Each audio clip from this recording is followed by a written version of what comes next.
नमस्कार छात्रगण, मैं कांजी गढ़वी आप सबका इस वीडियो में स्वागत करता हूं।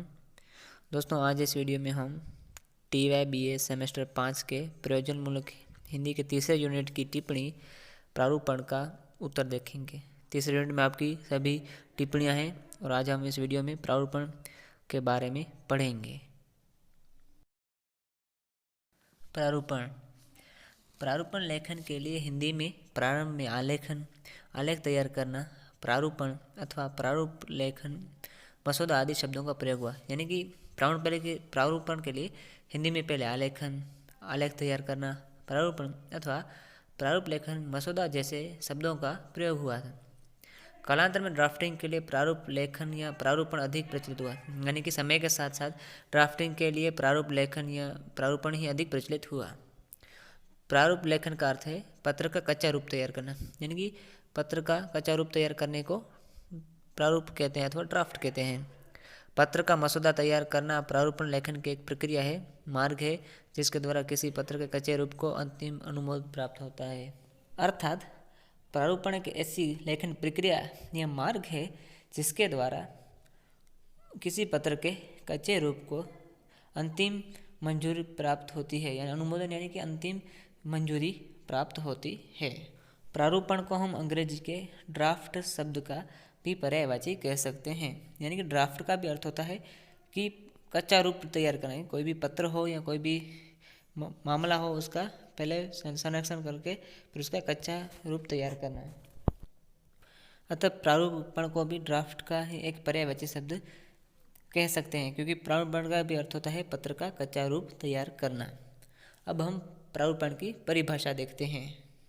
प्रारूपण की परिभाषा: किसी सरकारी कार्यालय, संस्थान अथवा संगठन में पत्र लेखन से पूर्व उनका कच्चा रूप अथवा मसौदा तैयार करने को प्रारूप लेखन कहते हैं। यानी कि किसी भी सरकारी कार्यालय, संस्थान या संगठन में पत्र लिखने से पहले जो उसको पहले कच्चा रूप तैयार किया जाता है, उसको मसौदा अथवा प्रारूपण लेखन कहते हैं।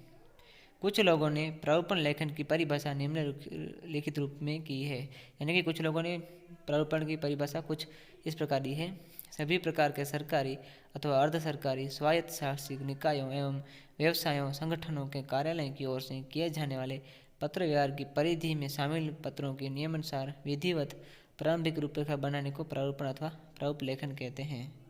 अर्थात सरकारी एवं अर्ध सरकारी एवं आदि व्यावसायिक संगठनों के कार्यालय में जो पत्रव्यवहार किया जाता है, उसके मंडल में शामिल जो पत्र हैं, उनकी नियमानुसार विधिवत प्रारंभिक जो रूपरेखा बनाते हैं, उसको प्रारूपण अथवा प्रारूपण लेखन कहते हैं। अब हम प्रारूपण की विशेषताएं देखते हैं। प्रारूपण लेखन की पहली विशेषता है स्पष्टता। पत्र चाहे किसी भी प्रकार का हो, उसमें स्पष्टता होनी चाहिए। व्यावसायिक और सरकारी पत्रों में तो स्पष्टता का गुण सर्वोपरि माना जाता है। यानी कि प्रारूपण का पत्र चाहे किसी भी प्रकार का हो, उसमें स्पष्टता होनी चाहिए। भले वो व्यावसायिक हो या सरकारी पत्र हो, उसमें स्पष्टता होनी चाहिए। और व्यावसायिक और सरकारी पत्रों में स्पष्टता का गुण है वो सर्वोपरि माना जाता है। आवेदन पत्र में यह स्पष्ट उल्लेख होना चाहिए कि किस पद के लिए किस समाचार पत्र में निकले, किस विज्ञापन के अनुसार आवेदन किया जा रहा है। यानी कि स्पष्ट उल्लेख करना चाहिए कि किस पद के लिए है या किस समाचार पत्र के लिए है या किस विज्ञापन के लिए आवेदन किया जा रहा है, ये लिखना जरूरी है। इसी प्रकार शिकायती पत्र में शिकायत का मूल विषय, संबंध, प्रसंग या संदर्भ आदि सब कुछ स्पष्ट होना चाहिए। प्रारूप लिखते समय उनका ध्यान रखना चाहिए। यानी कि अगर कोई फरियाद करें या शिकायत करें तो शिकायत का मूल विषय, प्रसंग या संदर्भ आदि सब कुछ स्पष्ट होना चाहिए। दूसरी विशेषता है एकान्विति। एक पत्र में प्रायः किसी एक ही विषय, संदर्भ अथवा उद्देश्य की पूर्ति संभव है। यानी कि एक पत्र में एक ही विषय, संदर्भ और उद्देश्य की पूर्ति हो सकती है या संभव है। पत्र प्रेषक पत्र प्राप्तकर्ता तक जो बात पहुंचाना चाहता है वही मुख्य होनी चाहिए। यानी कि जो पत्र लिखने वाला है वो पत्र प्राप्तकर्ता को जो बात लिखना चाहता है, जो बात पहुंचाना चाहता है, वही मुख्य होनी चाहिए। एक रूपता होनी चाहिए। अभिवादन अथवा उत्तर पाने की इच्छा यदि आदि पत्र तो पत्र के औपचारिक अंग है। इनसे पत्र की एकान्विति भंग नहीं होती।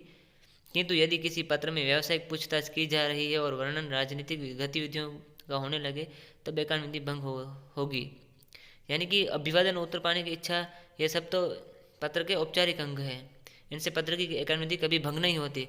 किंतु जब व्यक्तिगत पूछताछ की जा रही हो या राजनीतिक गतिविधियों का वर्णन हो तब एकान विधि भंग अवश्य होती है।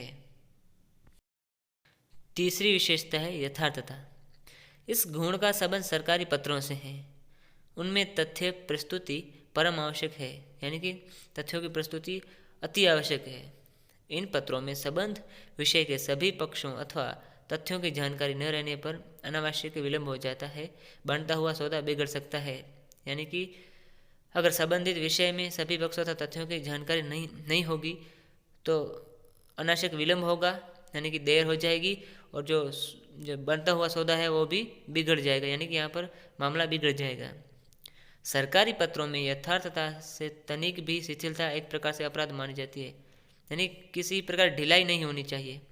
सरकारी पत्रों में यथार्थता में किसी भी प्रकार की ढिलाई नहीं होनी चाहिए, क्योंकि उससे विलंब हो जाता है। बीमा, बैंक, शिकायत, आवेदन, नियुक्ति, पूछताछ, निमंत्रण आदि से संबंधित पत्र भी यथार्थ तथ्यों की अपेक्षा रखते हैं, यानी यथार्थता होनी चाहिए। बैंक के पत्र हो, फिर शिकायतें हो या आवेदन हो, फिर नियुक्ति हो, पूछताछ हो, निमंत्रण हो, आदि जो भी पत्र है उनमें यथार्थता होनी आवश्यक है। प्रारूप बनाते समय इनका ध्यान रखना चाहिए। चौथी विशेषता है संक्षिप्तता।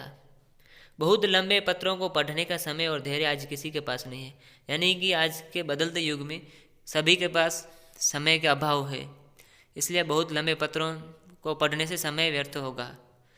इसलिए संक्षिप्तता आदर्श पत्र लेखन का मूलभूत गुण है, अतः संक्षिप्तता होनी आवश्यक है, यानी कि जो पत्र लेखन है उसमें संक्षिप्तता होना महत्वपूर्ण है या मूलभूत गुण है। जब हम पत्र लेखन को एक कला कहते हैं तो उस कला की कुशलता संक्षिप्तता में ही निहित है, यानी कि पत्रकला अगर कला है तो हमें उसमें संक्षिप्तता में कुशलता होनी चाहिए, यानी कि पत्र को संक्षिप्त लिख सके ऐसी कुशलता होनी चाहिए। पत्र का मसौदा बनाते समय संक्षेपण की प्रक्रिया का पालन करना चाहिए, यानी कि जब कच्चा रूप तैयार करते हो पत्र का उस समय संक्षेपण की प्रक्रिया का पालन करना चाहिए, यानी कि उसको संक्षेप में लिखना चाहिए। या मसौदा तैयार करते समय संक्षिप्तता का ज्ञान होना आवश्यक है। पांचवी विशेषता है मौलिकता। पत्र लेखन के संदर्भ में मौलिकता का अभिप्राय नयापन और ताजगी से है, यानी कि जो पत्र लिख रहा है उसकी मौलिकता होनी चाहिए, उसमें नयापन होना चाहिए, उसकी शैली में मौलिकता या नयापन होना चाहिए। उसमें बातें तो प्राय वही होती है जो प्रतिदिन लिखी जाती है, क्योंकि उसमें बातें यही होती है जो प्रतिदिन लिखी जाती है, बोली जाती है। हर बार एक सी घिसी पिटी रटाई शब्दावली का प्रयोग पत्र के प्रति रुचि को कम कर देता है, यानी कि जो पत्र लिख रहा है, जो पत्र प्रेषक है, उसको मौलिकता होनी चाहिए, उसमें मौलिकता या नवीनता का होना अनिवार्य है, क्योंकि अगर वो एक ही बात को बार बार पुनरावर्तन करेगा तो इससे जो पत्र की जो प्रभाव है, पत्र का प्रभाव है वो कम हो जाएगा। अतः पत्र में मौलिकता या नवीनता का होना अनिवार्य है। इसके विपरीत नए ढंग से कही गई बात पत्र प्राप्तकर्ता के मन को छू लेती है और अधिक प्रभाव डालने में सहायक होती है। अगर पत्र जो लिखने वाला है वो अपनी बात को नए ढंग से या मौलिकता या नएपन से प्रस्तुत करता है तो पत्र पढ़ने वाले के मन को ये पत्र छू लेता है और वो अधिक प्रभाव डालता है। अतः कह सकते हैं कि पत्र में जितनी मौलिकता या नवीनता होगी पत्र उतना ही प्रभावशाली और आकर्षक होगा। पत्र लिखने वाले पर निर्भर करता है, यानी कि पत्र लेखन में जो मौलिकता है, नवीनता है, वो पत्र लिखने वाले पर निर्भर करता है। छठी और आखिरी विशेषता है प्रभावान्विति। आदर्श प्रारूपण लेखन अंतिम और सर्वगुण संपन्न विशेषता है, यानी कि प्रारूपण है वो आदर्श होना चाहिए, प्रारूपण का लेखन वो आदर्श होना चाहिए। उसकी समग्र प्रभावान्विति कागज पर लिखे गए प्रारूप की लिखावट, सुंदरता, स्पष्टता, शुद्धता, स्थान, तिथि, पते आदि का उपयुक्त स्थान पर सही ढंग से लेखन आदि की उपयुक्त शब्दावली व सबसे अधिक मूल्य से प्रस्तुतिकरण की संक्षिप्त रोचक शैली प्रारूप के प्रभाव को बढ़ा देती है, यानी प्रभावशाली होना चाहिए। उसमें सुंदर लिखावट होनी चाहिए, सुंदरता होनी चाहिए, स्पष्टता होनी चाहिए, शुद्धता होनी चाहिए, स्थान और तिथि पते आदि का उपयुक्त स्थान पर सही ढंग से उनको लिखना चाहिए और शब्दावली का चयन करना, उचित शब्दावली का चयन करना चाहिए और अधिक मूल विषय के प्रस्तुतिकरण की संक्षिप्त रोचक शैली भी होगी तो जो प्रभाव है वो ज़्यादा पड़ेगा, यानी कि जो पत्र का प्रभाव है वो ज़्यादा पड़ेगा। अतः उपरोक्त हमने 6 विशेषताएं देखी। पत्र में स्पष्टता होनी चाहिए, योग्यता होनी चाहिए, एकरूपता होनी चाहिए, संक्षिप्तता होनी चाहिए। जो पत्र लिखने वाला है उसकी मौलिकता या अपनी नवीनता होनी चाहिए, अपनी एक शैली होनी चाहिए।